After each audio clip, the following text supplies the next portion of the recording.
quero, antes de ir para a mensagem, gostaria de solicitar também as vossas orações, já que terça-feira estarei iniciando uma viagem de 2.700 quilômetros até a Bolívia, o país de Bolívia, a região de Chacarillas, Lequepauca, onde estarei participando da convenção da nossa igreja, junto com outros pastores aqui do Brasil, também meu cunhado da Argentina.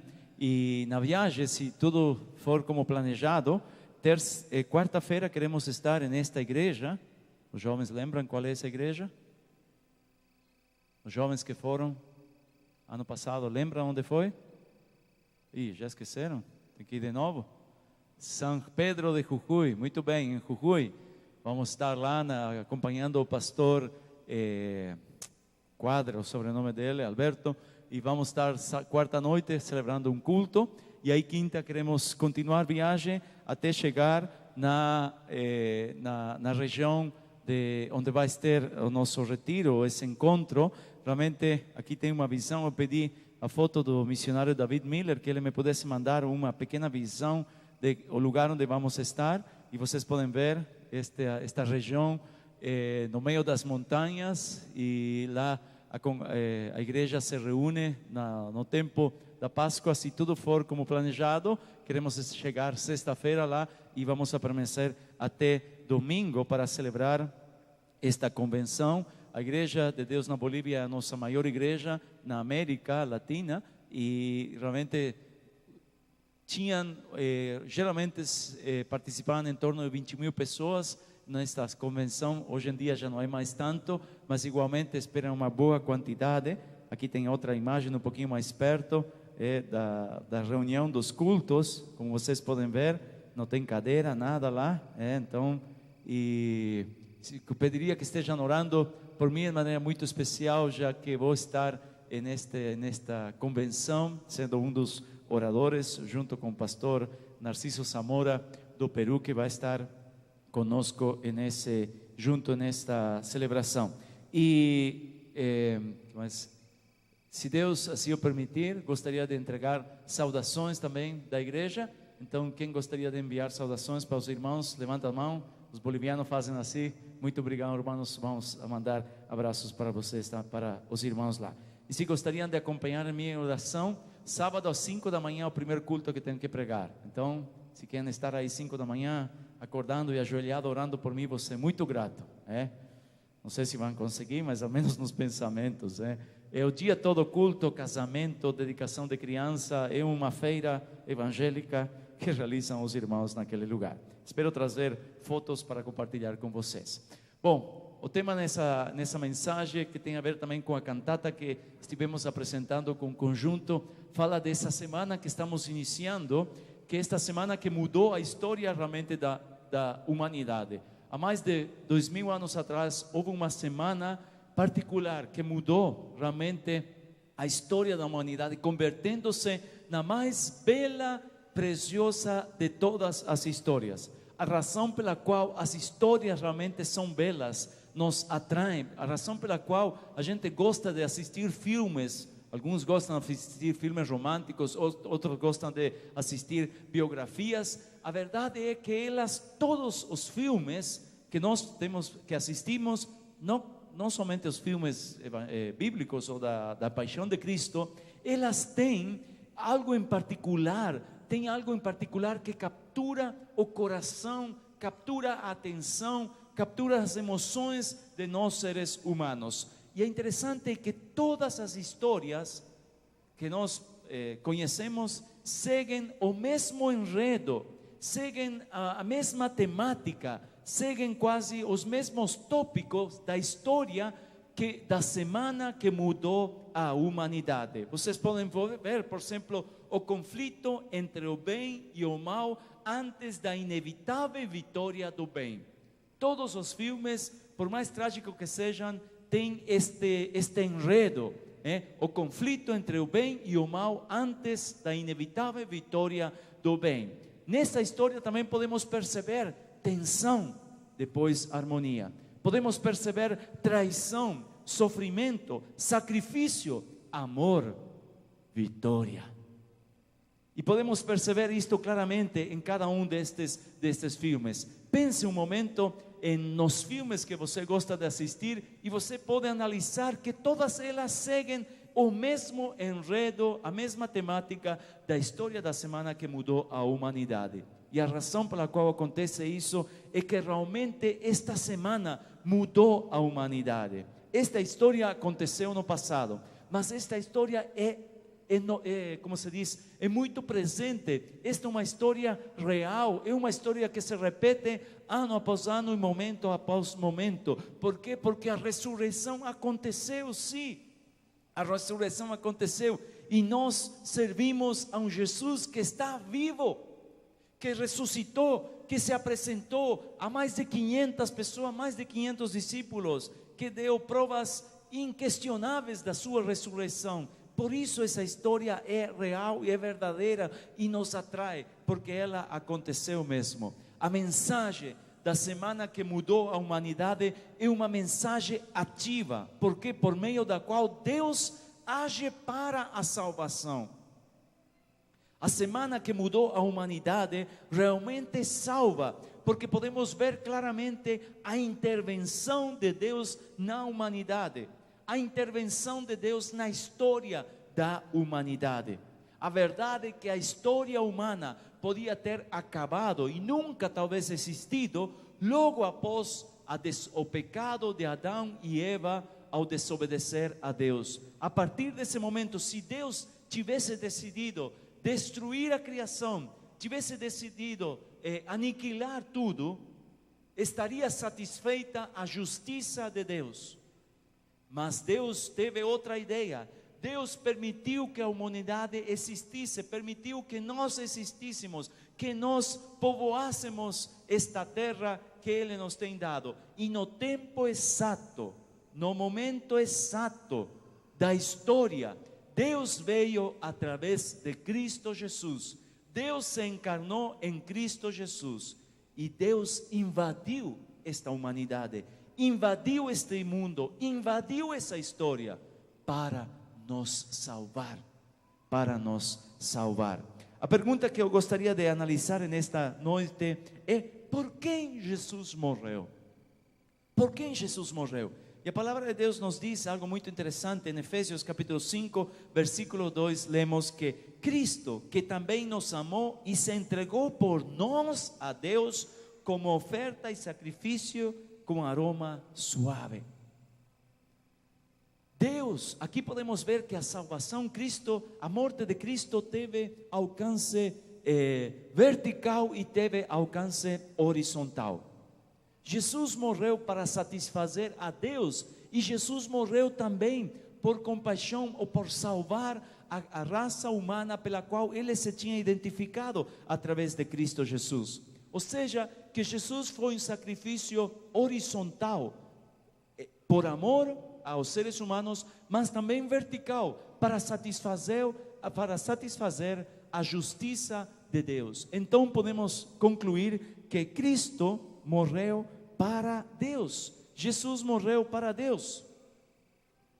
Por chocante que possa parecer, a segunda pessoa da Trindade morreu para satisfazer a primeira pessoa da Trindade. Jesus morreu para satisfazer a Deus.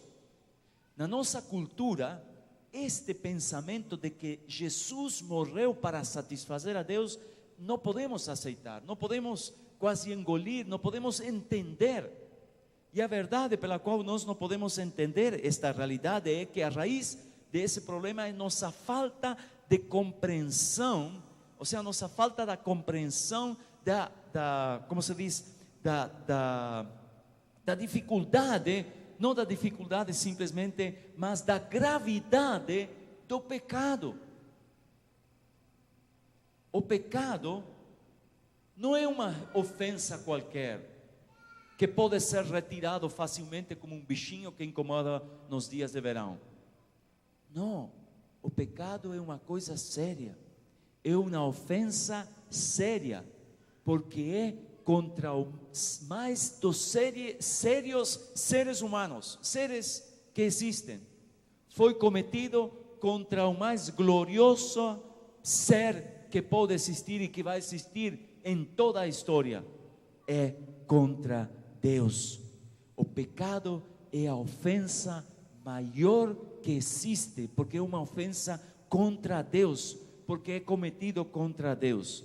John Piper é um pregador, ele escreveu o seguinte: o pecado não é pequeno, porque não é contra um soberano pequeno.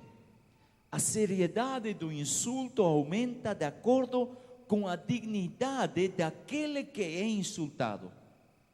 O Criador do universo é infinitamente digno de respeito, admiração e lealdade. Portanto, falhar em amá-lo não é algo trivial, não é algo passageiro, não é algo simples. Por isso, às vezes nós não podemos entender a seriedade do pecado. O pecado realmente é uma ofensa contra o mais digno, sério e grande dos seres, contra Deus. E realmente, se nós não conseguirmos entender a profundidade do pecado, se nós não chegamos a entender a seriedade do pecado e de qual mal nós estamos, de qual perdidos nós nos encontramos, de qual problemas estamos nós como seres humanos diante da santidade, diante desse Deus, então a morte de Cristo não vai ter o impacto e não vai ter a importância e a seriedade que realmente ele deve ter. Por isso, o pecado, a desobediência, afastar-nos de Deus é uma coisa séria. E Jesus teve que morrer para satisfazer, ou seja, a justiça, a ira de Deus. Então Jesus morreu para Deus, mas também Jesus morreu pelos pecadores. E uma das metáforas mais belas pela qual a Bíblia tenta de ilustrar a relação de Jesus com os salvos, com a raça humana, é a relação entre Jesus como noivo, marido, e a igreja, os salvos, como sua noiva. Na sua morte, na morte de Cristo, ele demonstrou como ele amava a sua noiva, que é a igreja. E o amor de Cristo, a morte de Cristo, não foi simplesmente ele morreu por amor à igreja, mas ele teve um amor de proteção, um amor apaixonado, um amor realmente de cuidado pela sua noiva, que é a igreja, que são os salvos. E Jesus não morreu de má vontade. Jesus não morreu porque não tinha outra coisa para fazer. Não foi simplesmente que Jesus morreu de maneira desapaixonadamente. Não, porque era seu papel, ele veio para morrer aqui e não tinha outra escolha. Não, ele morreu porque nos ama.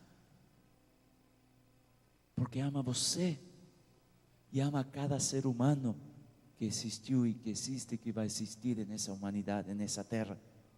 E Jesus não morreu de maneira trivial. Ele morreu de uma morte dolorida, de uma morte realmente sofrida. E a sua morte sofrida, seu sacrifício, tudo que vamos a lembrar nessa semana, quanto ele sofreu, ele fez isso por amor, por cada um de nós. Jesus morreu para satisfazer a justiça e a ira de Deus, mas também morreu para salvar a nós que estávamos pecadores. E por meio da obra na cruz do Calvário, Cristo nos proporciona, nos concede reconciliação com Deus, perdão dos nossos pecados. Temos a capacidade de viver para Deus, vida eterna, justificação, herança nos céus, justiça, cura, paz, liberdade, um exemplo para seguir, redenção, esperança e acesso às moradas de Deus. A obra de Cristo é algo maravilhoso e algo que nós devemos estimar, é algo que nós devemos valorizar, é algo que nós devemos respeitar, é algo que nós devemos ter na maior estima e é algo que nós devemos celebrar e nos render à obra de Cristo por amor a cada um de nós. E a ressurreição é a prova que a dívida do pecado foi pago e a justiça de Deus foi foi satisfeita através da nossa salvação. Ou seja, nós alcançamos a salvação. E a ressurreição é a prova de que a salvação foi garantida e a justiça de Deus foi satisfeita através da morte de Cristo. E no texto de Romanos, realmente eu gostaria de ler essa passagem de Romanos capítulo 8, versículo 11, diz: se o Espírito daquele que ressuscitou Jesus dentre os mortos habita em vocês, aquele que ressuscitou a Cristo dentre os mortos também dará vida a seus corpos mortais por meio do seu Espírito em vocês. Jesus não é apenas um Salvador que morreu pelo pecado. Jesus é um rei que triunfou sobre o pecado, que triunfou o pecado. Ele não é um homem que experimentou a morte. Ele é Deus encarnado que venceu a morte. E quando Paulo afirma que o mesmo Espírito daquele que ressuscitou a Cristo habita em nós, isso significa que esse poder que ressuscitou a Cristo dentre os mortos está capacitando os seus filhos para que nós possamos ter uma vida vitoriosa, para que nós possamos ter poder sobre as nossas dificuldades, sobre as tentações e sobre as diferentes lutas, porque o poder que ressuscitou a Cristo, que venceu a morte, que venceu o pecado, opera em nós, opera em você. Por isso, quando você está confrontando algum problema, alguma tentação, alguma dificuldade, algum gigante que pareça impossível, lembre-se, o poder que ressuscitou a Cristo habita em você. E esse poder vai dar a vitória, irmãos. Nos vai dar a vitória em nome de Jesus. E nós devemos realmente nos apropriar desse poder. Há poder transformador na ressurreição de Jesus.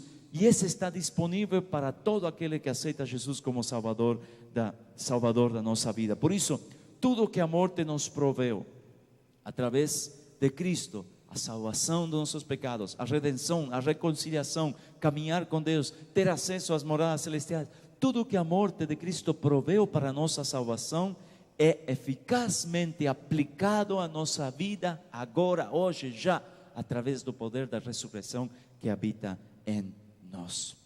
Por isso, irmãos, esta semana é uma semana especial. Não é uma semana qualquer que está em nosso calendário, que passa e vai passar como qualquer outra, mas não deve ser uma semana qualquer, porque essa semana é um tempo especial que nós temos para lembrar o que Cristo fez por nós. E essa semana realmente é importante, ¿sabem por quê? Porque esta semana proporciona à humanidade, ou proporcionou à humanidade a chance, a oportunidade de mudar o rumo da sua vida.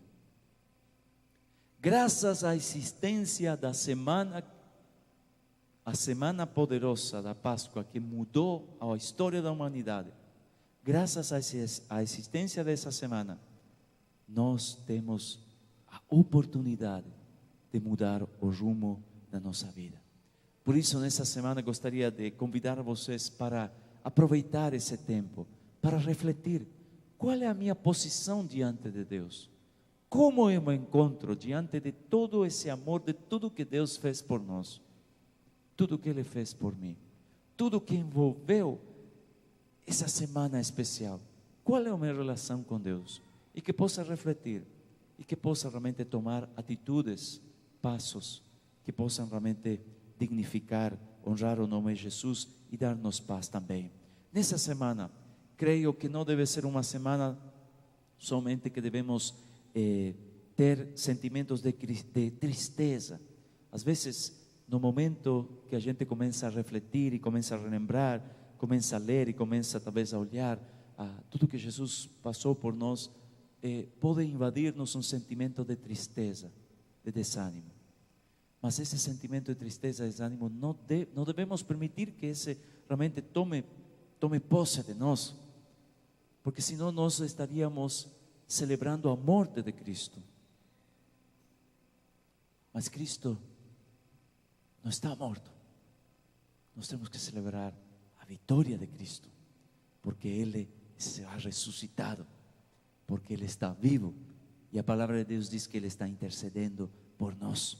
Por isso acredito que esta semana com a reverência e com o respeito que merece o sacrifício de Cristo, devemos celebrar com alegria, pois temos a oportunidade de comemorar a libertação que a ressurreição de Cristo nos proporciona. Porque se Cristo não tivesse ressuscitado, o apóstolo Paulo diz que nossa fé seria vazia, que nós estaríamos servindo a um Deus morto, e isso não é verdade. Por isso nós devemos celebrar a ressurreição de Cristo com todo respeito, com toda reverência, mas com toda alegria, porque o poder de Cristo, o poder de Deus que ressuscitou a Cristo, habita em nós, se realmente temos a Jesus em nossos corações, porque Ele vive, Ele está vivo por cada um de nós. Graças a Deus por isso, por essa semana, e que essa semana que mudou a história da humanidade, possa também mudar a nossa história, o nosso rumo. Isso simplesmente entregando nossa vida a Deus. Vamos a celebrar e vamos nos render a Deus. Vamos a colocar-nos de pé, irmãos, e vamos ter um momento de oração. E enquanto oramos, vamos a entregar nossa vida a Deus e agradecer a Deus por tudo que Ele tem feito por nós. Obrigado, Deus, pela existência desta semana, Senhor, que estamos iniciando. Qual lembramos aquela semana de mais de 2000 anos atrás, Senhor. Te agradecemos por essa semana, porque ela existiu, Senhor, por todos os acontecimentos, Senhor. Alguns que revelam a nossa natureza, Senhor, pecadora, a nossa natureza de traição, de covardia, Senhor, a natureza humana que está dominada pelo ódio, Senhor, mas o qual revela o teu amor e o teu sacrifício quando morreste na cruz por nós. Mas também essa semana maravilhosa revela o poder de Deus ressuscitando, Senhor. E esse mesmo poder está disponível no coração de todos aqueles que têm a Ti como Salvador. Senhor, permita, Senhor, que nós possamos nos lembrar desta verdade e que possamos proclamar e honrar esta semana, esta história, Senhor, que realmente mudou o rumo da humanidade, mudou o nosso rumo e quer mudar o rumo de muitas pessoas mais, Senhor. Permita que nessa semana haja salvação. Permita que nessa semana haja reconciliação contigo, reconciliação uns com os outros, Senhor, e que teu poder se manifeste e traga vida onde há morte, onde há cheiro de morte, Senhor, onde há cheiro de desobediência, cheiro de traição, Senhor, que venha o teu poder e traga vida e vida na abundância. Te agradecemos por esse culto maravilhoso e fica conosco, Senhor, nessa semana. No nome de Jesus oramos. Amém.